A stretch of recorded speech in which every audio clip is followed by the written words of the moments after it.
Hey, Shalom Makim Shalom.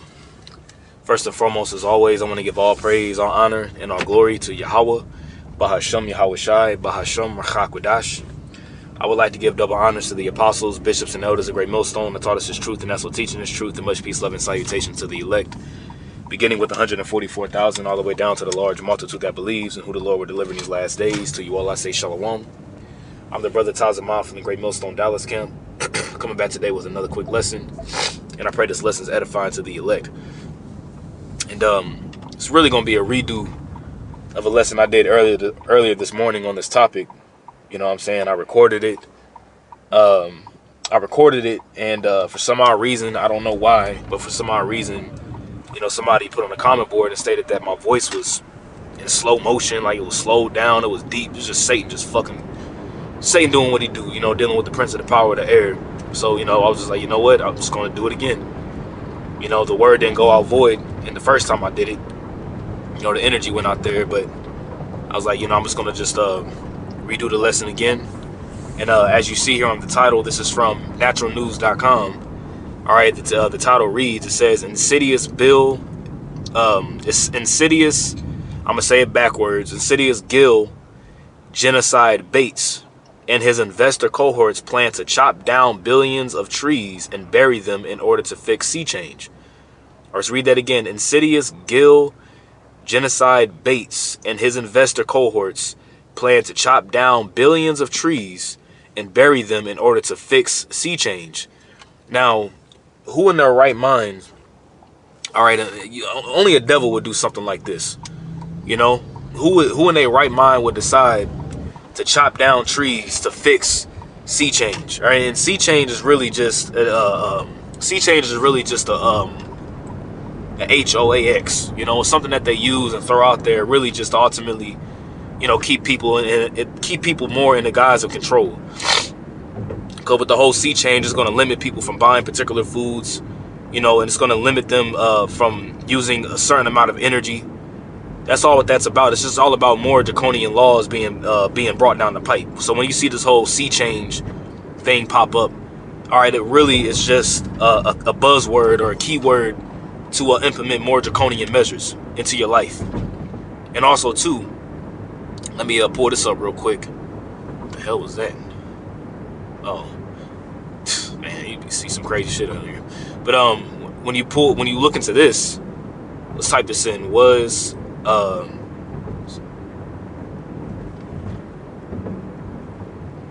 factor in the downfall of Rome.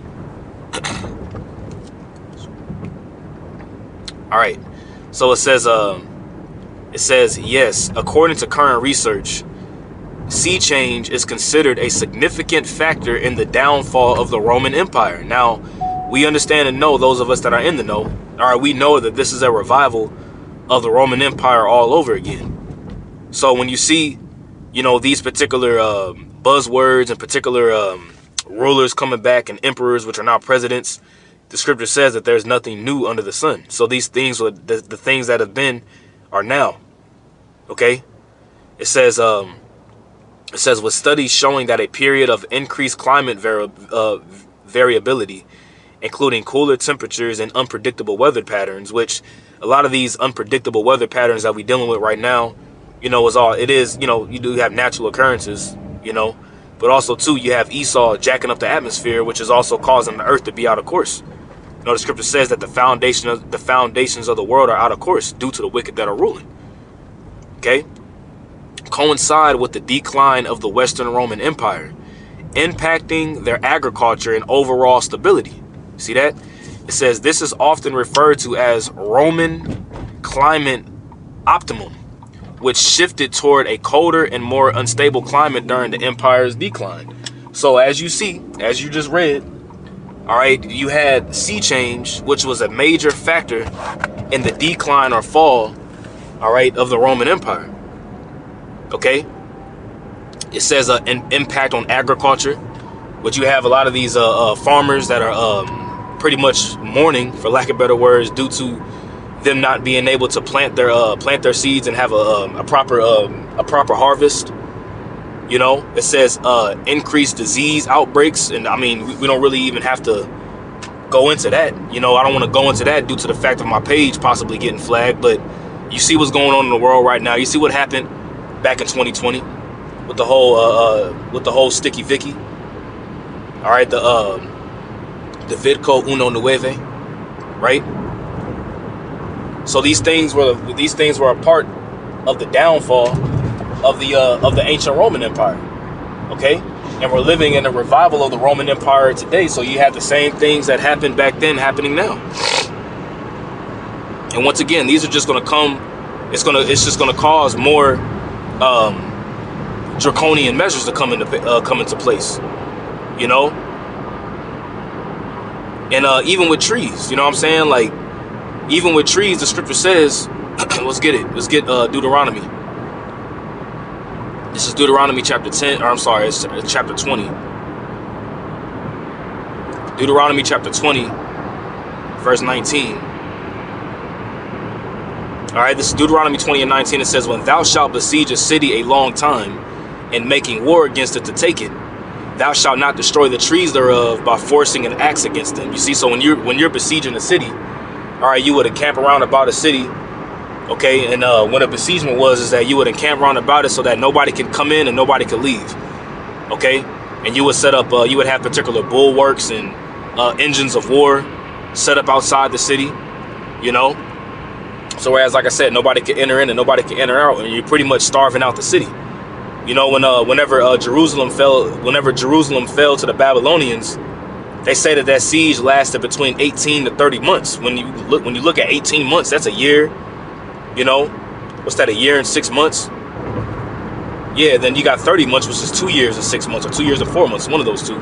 Yeah, 2 years and 6 months, and that's a long time. So it wasn't like the city would get besieged and then 2 days later it'll be taken. Like, nah, like a besiegement would take a long time to happen. You see? So when you're besieging a city, you know, you would have to make sure that you eat.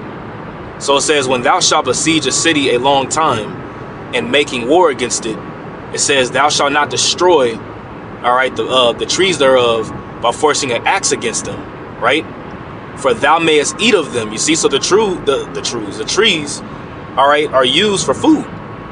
You know, there's particular medicine in trees, you know, but ultimately, you know, you would use trees for fruit, you know. It says, for thou mayest eat of them, and thou shalt not cut them down, for the tree of the field is man's life, to employ them in the siege. You see, as let's read it in the NLT. It says, when you are attacking a town and the war drags on, you must not cut down the trees with your axes. You may eat the fruit. You see, you may eat the fruit, but do not cut down the trees. Are the trees your enemies, that you should attack them? You see? And that's why the scripture says also too, in Isaiah the 14th chapter, all right, that the fir trees, all right, they're going to rejoice whenever this devil's put down, man. Let's start at verse 7. It says, Isaiah 14:7. It says, the whole earth is at rest and is quiet. You see, they break forth into singing. You see, when Esau Edom falls, man, the whole world is going to rejoice at the fall of this devil. You see, because the earth is going to be at rest, because you got this devil fracking in the earth, cutting down all the trees, poison in the air, poison in the water, poison in our food. It says, verse 8, it says, yea, the fir trees rejoice at thee. You see, and the cedars of Lebanon, saying, since thou art laid down, no feller is come up against us. And a feller is a way of saying someone who hews wood. You see, and Esau also has something called, you know, deforestation. Okay, let's actually look that up real quick. Slocky, let's go here. Let's go back here and let's type in deforestation. Deforestation. It says deforestation is the intentional or accidental clearing of forests for other uses. You see, it's intentional. You see, so they will intentionally clear out forest and clear out the trees, and whenever you do that, you know, that also causes the animals to be misplaced. You know, it causes animals to go out of their natural habitat and roam into the cities. You see, and the Lord could be doing that also as well too. all right, to bring forth havoc upon these people in these cities, man. The scriptures talk about the teeth of wild beasts. Okay? It says deforestation is the intentional or accidental clearing of forests for other uses, such as agriculture, animal grazing, timber harvesting, mining, and urbanization. And another way of saying urbanization, all right, is pretty much destroying the city and Esau putting up his damn concrete everywhere, man. You know, you got a whole field, you know, and a whole forest, and Esau will cut it down and build a goddamn Walmart up there, or a McDonald's or some shit, man. You see, it destroys ecosystems. You see, deforestation harms natural ecosystems and biodiversity. Climate deforestation contributes to climate change or sea change by increasing greenhouse gases in the atmosphere. Which that's another thing they'll say. Oh, it's too much greenhouse gases in the air, so we gotta limit. We gotta cut down the trees, and we gotta euthanize so many animals because they're farting too much. You know, all this madness, man. You see, we gotta save the earth. We have to save the earth by, you know, destroying the natural resources that come along with the earth. You know, we gotta destroy it. We gotta cut down this and cut down that. You see, and Esau will use that whole guise of, you know, oh, there's too many people. You know, it's too many people on the planet. Which this guy Gil Bates, man, he's the main guy. All right, that came out and said, you know, we gotta reduce the population of the people to cut down on the CO2. You know, just over here letting you know that he's pretty much letting you know that he getting ready to kill your ass. It was a whole thing that took place where he literally told you, and he pretty much made a science. He pretty much made a scientific equation on how he gonna kill your ass off, and people was out there cheering, and you know, and this man literally did a math equation letting you know how he about to kill you. You know, so you know, it's not a surprise. You know, when it comes to what these devils are doing, man.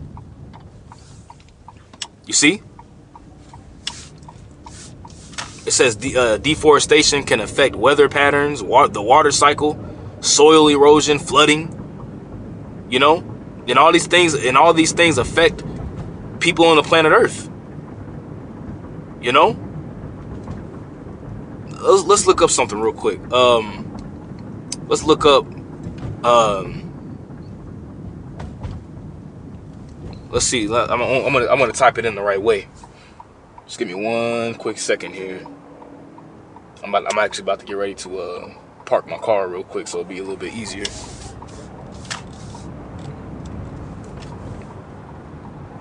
Just bear with me. One more moment.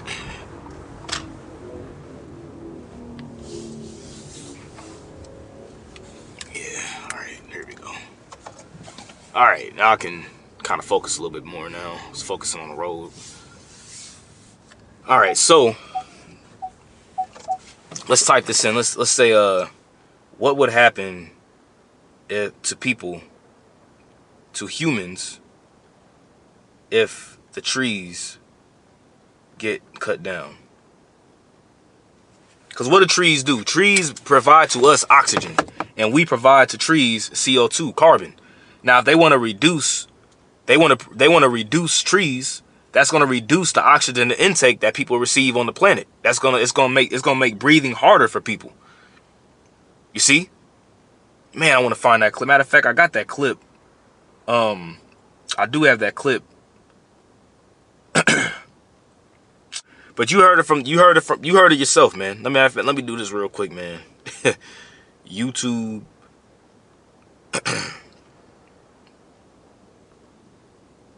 Disclaimer. Let's do this real quick. All right, I'm just going to read this out loud. This is the copyright disclaimer. Under Section 107 of the Copyright Act of 1976, allowance is made for fair use. All right. Actually, let's get a better one because that one looks all janky. That one looks a little bit janky. It wasn't. Okay, let me read this one. Copyright disclaimer. Under Section 107 of the Copyright Act of 1976, allowance is made for fair use for purposes such as criticism, comment, news reporting, teaching, scholarship, education, and research. Fair use is a use permitted by copyright statute that might otherwise be infringing. So if you decide to take this video down, this is infringing upon my rights. I have the right to be able to record on this information. Okay? But y'all heard it yourself. That's all I'm going to play on that video, but y'all heard it yourselves. Okay? So let's read this. It says, if all trees were cut down, humans would face severe consequences, including drastically reduced oxygen levels. And it's already hard enough to take in a breath of fresh air today. You're taking a breath of fresh air today, you start coughing, you know. You got all kinds of allergies. You see, so it already mentions that the oxygen levels would drastically be reduced. Increased G-warming due to lack of carbon dioxide absorption, which once again, the trees take in carbon dioxide, and the trees provide to us oxygen. Disrupted weather patterns, including leading to droughts and floods, right? Soil erosion, loss of biodiversity, and ultimately a significant threat to human survival due to disruption of the ecosystem we depend on. So all these various different things, oxygen depletion, sea change acceleration, extreme weather events, soil erosion, biodiversity loss, food insecurity, would just cause complete mayhem on the planet. You see? That's why the scripture says, okay, first and foremost, that this devil, he rides upon the red horse with a great sword in his hand. This is Revelation chapter 6, verse 3. It says, and when he had opened the second seal, I heard the second beast say, come and see. And there went out another horse that was red. And this red horse, all right, is symbolic of Esau Edom. He is that red horse. Okay, and horse represents power. Okay, and power, there it is, and power was given to him that sat thereon to take peace from the earth, and that they should kill one another. And there was given unto him a great sword. You see, and that was Esau Edom's blessing. You go back to Genesis, the 27th chapter. It lets you know the blessing that was given unto Jacob and the blessing that was given unto Esau. Okay, let's jump down to verse 7. And when he had opened the fourth seal, I heard the voice of the fourth beast say, come and see. And I looked, and behold, a pale horse, and his name that sat on him was Death, and hell followed with him. You see, death and hell follows this devil, man. That's why the scripture says that he enlargeth his desire as hell. It is as death. Okay? Everything that this devil brings forth, it just brings forth destruction, and it just leads to the grave. It says, and power was given unto them over the fourth part of the earth, to kill with the sword, and with hunger, and with death, and with the beast of the earth. You see, in the fourth part of the earth is America. Okay, and just to prove that, I forgot the guy's name. Let me do it like this.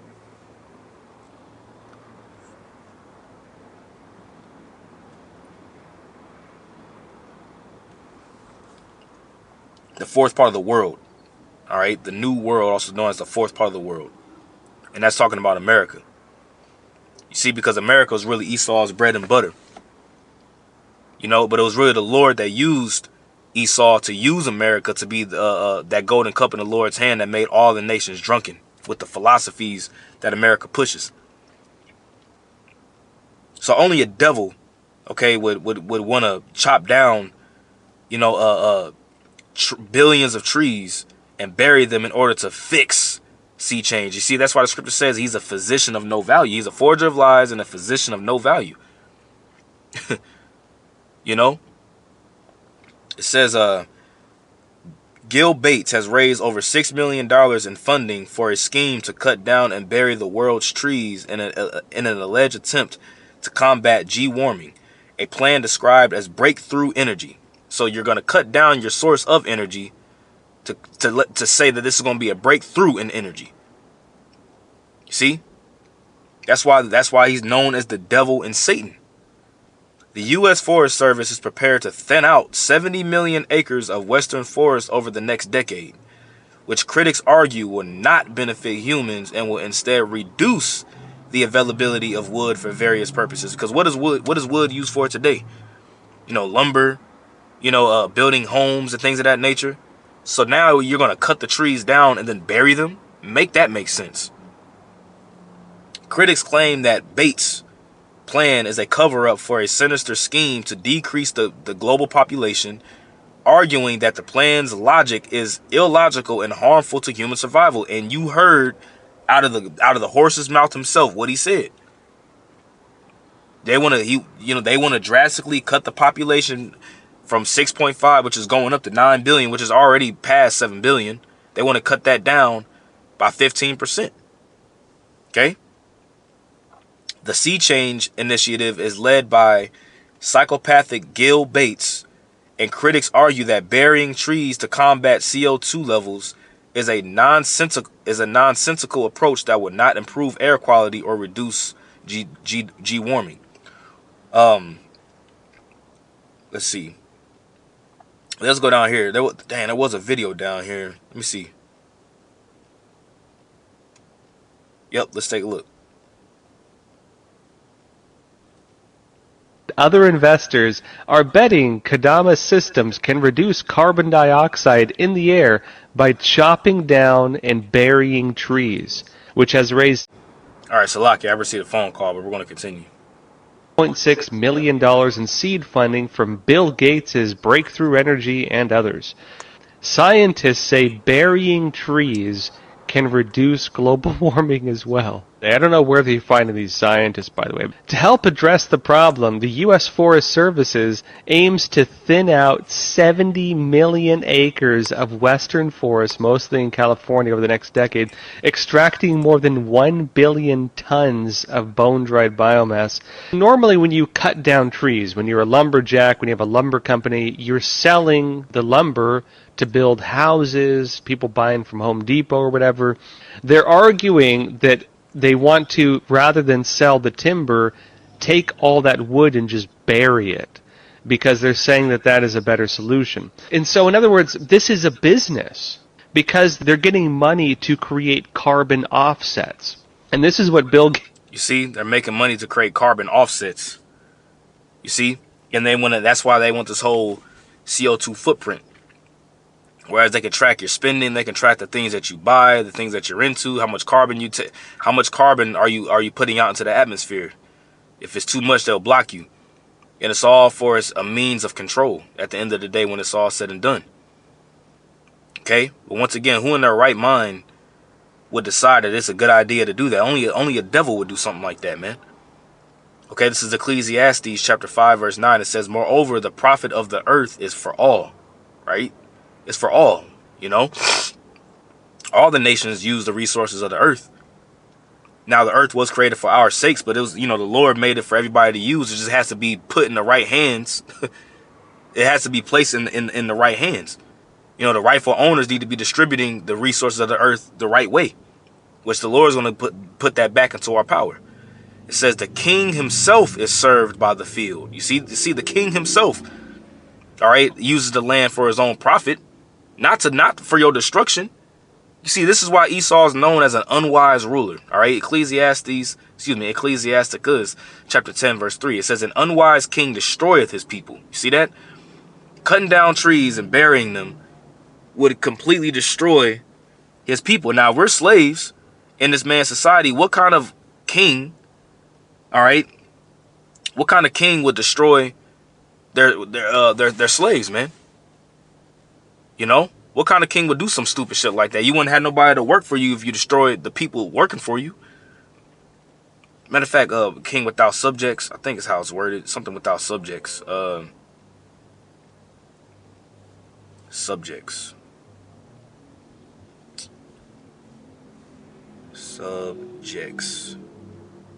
I know some Proverbs in the NLT, I think. Right. Proverbs 14 and 28. A growing population is a king's glory. A prince without subjects has nothing. You see? A prince without subjects has nothing, man. That's why in the kingdom of heaven, we're going to have slaves. We're going to have subjects. What does the word subject mean? Sub meaning under, ject meaning to rule. We're going to have people subjected underneath us to what? To work the land. You see? And we're going to be ordering aright the things that need to be done in the land. Okay?